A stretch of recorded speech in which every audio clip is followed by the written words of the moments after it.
Aku mengabaikan cinta dari istriku. Kisah ini mendatangkan pembelajaran yang luar biasa untuk kita. Betapa banyak di antara kita orang-orang yang senantiasa melalaikan, yang senantiasa menyia-nyiakan cinta dari seorang pasangan yang telah memberikan pelayanan yang terbaik untuk kita. Lihat, aku adalah seorang pemuda lulusan Mesir yang berprofesi sebagai seorang dosen. Sudah cukup umur. Maka ibuku meminta aku untuk menikah dengan seorang gadis yang menjadi pilihannya. Seorang gadis yang sudah dijodohkan oleh ibuku dan temannya itu sejak kami masih berada di dalam kandungan. Ibuku mengatakan, menikahlah dengan dia. Namanya Raihana, seorang penghafal Quran. Gadis yang jelita, yang ayu, baik hatinya, lemah lembut tutur katanya. Kau tahu, ibu akan memilihkan yang terbaik untukmu, kata ibuku. Kemudian aku berkata, ibu, aku tidak mengenal gadis tersebut. Lalu ibuku mengatakan, percaya pada ibu. Dia gadis yang cocok sekali untukmu, dia sangat baik, dia penghafal Al-Quran. Dia akan menuruti semua kata-katamu. Dia gadis yang sangat patuh terhadap orang tuanya, apalagi nanti kepada suaminya, kata ibuku. Lalu karena aku berpikir bahwa ibuku adalah satu-satunya orang tuaku dan aku sangat ingin sekali berbakti kepada ibuku tersebut, maka dengan berat hati aku pun mengiyakan. Maka terjadilah proses hitbah itu, dan ketika pertama kali aku memandangnya, rupanya biasa-biasa saja. Aku memiliki sebuah bayangan sebenarnya aku akan menikah dengan seorang gadis yang cantik jelita seperti titisan Cleopatra. Seperti gadis Mesir, cantik, tinggi, putih, matanya bulat dan hidungnya mancung. Tidak seperti Raihana, seorang gadis Jawa yang biasa-biasa saja. Rupa Raihana benar-benar bukan idamanku. Namun aku berusaha untuk mencintainya. Maka terjadilah proses pernikahan itu dan aku lihat wajah Raihana sangat sumringah ketika orang-orang menyalaminya satu persatu. Dan bagiku pernikahan ini bukanlah sebuah kebahagiaan, melainkan sebuah malapetaka bagiku. Bagaimana mungkin aku menikah dengan seorang gadis yang tidak aku cintai dan rupanya biasa-biasa saja. Di hari-hari pertama pernikahan, aku mencoba untuk berpura-pura mencintainya.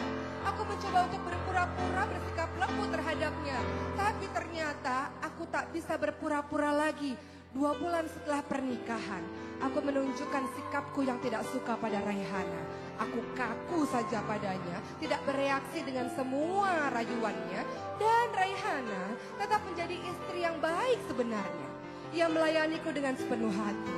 Ia menyiapkan semua kebutuhanku. Dia sangat menyayangiku, tapi tidak denganku. Suatu ketika pernah aku kehujanan dan Raihana menyambut aku di depan pintu dan kemudian membawakan aku handuk dan membuatkan aku wedang jahe. Dan aku pun diam saja tanpa berucap sepatah kata pun. Aku mulai merasa muak dengan Raihana. Aku mulai merasa tidak suka dengan semua apa yang dilakukannya. Maka suatu ketika Raihana bersimpuh di kakiku dan menangis. Suamiku, apa yang terjadi padamu? Katakan mungkin aku yang salah. Mungkin aku yang kurang dalam pelayananku terhadapmu. Kenapa engkau dingin sekali terhadapku suamiku? Sekarang kau memilih untuk tidak lagi tidur satu ranjang denganku. Kau memilih untuk tidur di ruang kerjamu. Katakan kesalahanku apa agar aku bisa perbaiki, kata Raihana merintih di depanku. Tapi bagiku, ocehan Raihana seperti penjual jamu saja. Aku benar-benar tidak suka padanya. Raihana hamil ketika itu. Dan di usia kehamilannya yang ke-6 bulan, ia memutuskan untuk tinggal dengan ibunya. Dan aku sangat bersyukur karena Raihana tidak lagi berada di hadapanku. Aku bebas. Dan aku pun tidak ingat lagi dengan Raihana. Aku menjalankan tugasku sebagai seorang dosen seperti biasa. Dan ketika aku berada di kampus, aku mendengar betapa banyak orang-orang yang membicarakan seorang dosen bernama Agung. Kata teman dosenku, kau tahu kisah tentang Agung? Siapa itu Agung? Dosen muda yang sangat berprestasi. Dia mendapatkan beasiswa S2 di Australia. Dan dia berhasil menyunting seorang wanita dari anak dosennya tersebut. Dan kau tahu, istrinya itu cantik jelita. Ketika istrinya itu datang ke kampus ini, semua orang geger karena kecantikannya yang luar biasa. Tapi kau tahu, ketika pada akhirnya Agung mendapatkan beasiswa S3 dan ia mengajak istrinya tersebut dan anaknya, ternyata beasiswa S3 di Amerika itu sang istri selingkuh. Karena kecantikannya, justru sang istri menjadi selingkuh. Kasihan sekali Agung, kata teman-temanku. Seandainya dia memilih Zainab. Siapa Zainab, kataku? Zainab adalah seorang putri dari Kiai. Pak Kiai pernah mengatakan kepada Agung ketika itu, Agung, aku ingin engkau menikahi anakku. Aku menawarkan anakku bernama Zainab. Tapi Agung menolak Zainab mentah-mentah. Bahkan ketika Agung bersekolah di Australia ketika itu, Pak Kiai mengatakan Zainab akan setia menunggu Agung. Tapi lagi-lagi Agung senantiasa menolak Zainab. Kau tahu betapa meruginya si Agung ini karena tidak jadi menikah dengan Zainab, justru memilih sang orang cantik tersebut. Zainab adalah seorang penghafal Al-Quran.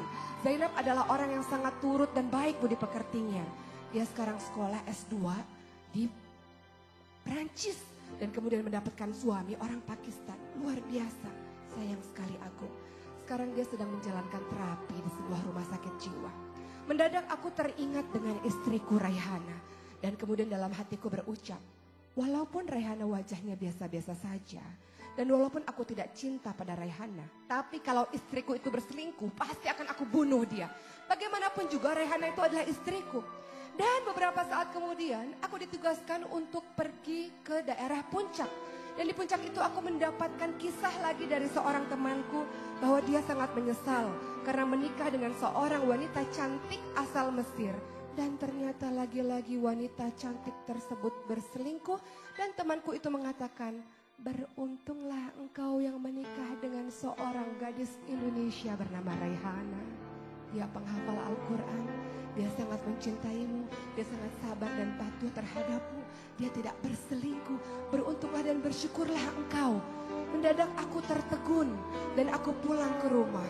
Aku kemudian merasa rindu yang tiba-tiba dengan Raihana. Air mataku pun menetes. Kenapa aku tiba-tiba merasa rindu dengan Raihana? Sudah hampir 2 bulan aku tidak bertemu dengan Raihana dan aku melupakan Raihana begitu saja.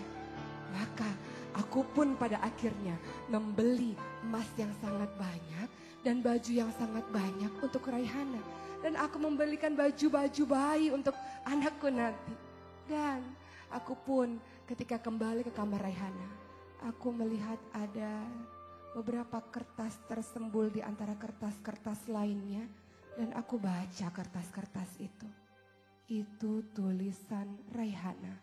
Dan Raihana menulis, ya Allah, aku ini perempuan biasa, wahai Allah. Sudah selama 6 bulan lebih aku menikah dengan suamiku. Dan kemudian dia tidak mau menyentuhku, wahai Allah. Kau tahu aku wanita biasa yang juga punya hasrat biologis, wahai Allah. Terima kasih ya Allah, kau menerangkan hatiku dengan Al-Quran sehingga aku tidak melakukan perbuatan maksiat karena suamiku tidak mau menyentuh dan membelaiku lagi. Wahai Allah, berikan kesabaran untukku untuk bisa setia terhadap suamiku. Aku mencintainya karena Allah. Aku mencintainya karenamu, wahai Allah. Berikanlah aku kesabaran untuk bisa menghadapi suamiku. Tulis Raihana dalam kertas tersebut.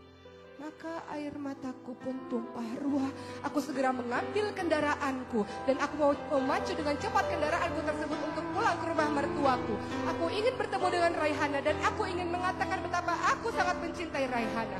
Dan sampai di rumah mertuaku langsung memelukku dan terisak-isak. Dia mengatakan, seminggu yang lalu Raihana terpeleset di kamar mandi, wahai menantuku. Kau kemana saja selama ini? Kami menelponmu tidak bisa, kami menyusulmu ke rumah kau tidak ada, kau kemana? Ada apa dengan Raihana, Bu? Kataku. Dan kemudian ibuku mengatakan, Raihana dan anakmu telah tiada. Dia telah pergi. Raihana meninggal ketika ia jatuh dari kamar mandi. Dan sebelum ia meninggal, ia berpesan kepadaku, tolong ibu sampaikan kepada suamiku, aku minta maaf Kalau selama ini apa yang aku lakukan belum cukup, kalau selama ini apa yang aku lakukan tidak berarti apa-apa di matanya, aku berusaha menjadi istri yang baik baginya, tapi aku tahu itu belum cukup. Aku minta maaf karena telah menyengsarakan dirinya. Tolong sampaikan pada suamiku begitu aku sangat mencintainya. Dan apa yang aku lakukan pada saat itu, aku tak bisa lagi membendung air mataku. Aku ingin memuliakan Rayhana di sisa-sisa hidupnya, tapi aku terlambat. Maka ibuku mengajak aku untuk pergi ke tanah yang masih basah dengan gundukan. Dan ada 2 nisan di sana, nisan Rayhana dan nisan anakku. Dan aku berucap kepada Rayhana, Rayhana, akulah manusia yang paling bodoh di muka bumi ini. Allah sudah menganugerahi aku seorang istri yang baik. Allah sudah menganugerahi aku seorang istri yang senantiasa melayaniku dengan baik. Tapi apa? Aku ini manusia pria yang begitu bodoh dan tidak menghargai kesetiaan. Aku terlalu terlena dengan kecantikan-kecantikan wanita di luar sana. Aku melupakan dirimu, wahai Rayhana. Maka saat ini aku ingin mengatakan padamu, walau kau tak lagi mendengarnya, aku sangat mencintaimu. Aku berharap aku terus berada bersamamu. Aku terus berharap bahwa aku akan bertemu lagi di syurga, wahai Rayhana. Aku mencintaimu, ucapku. Tapi apalah aku ini, laki-laki yang bodoh ini, yang tidak punya hati ini. Aku mengabaikan cinta dari istriku. Kisah ini mendatangkan pembelajaran yang luar biasa untuk kita. Betapa banyak di antara kita orang-orang yang senantiasa melalaikan, yang senantiasa menyia-nyiakan cinta dari seorang pasangan yang telah memberikan pelayanan yang terbaik untuk kita. Lihat, cinta itu baru terasa kedalamannya setelah orang itu telah tiada. Maka janganlah menjadi pria yang menyesal. Janganlah menjadi pria atau wanita yang menyia-nyiakan kebaikan dari pasangan sebelum ia pergi untuk meninggalkanmu. Bersyukurlah dengan pasangan terbaik yang Allah berikan padamu. Dialah jodoh terbaikmu. Bersyukurlah.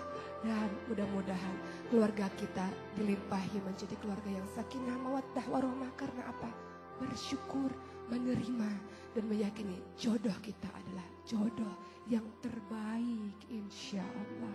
Mudah-mudahan menjadi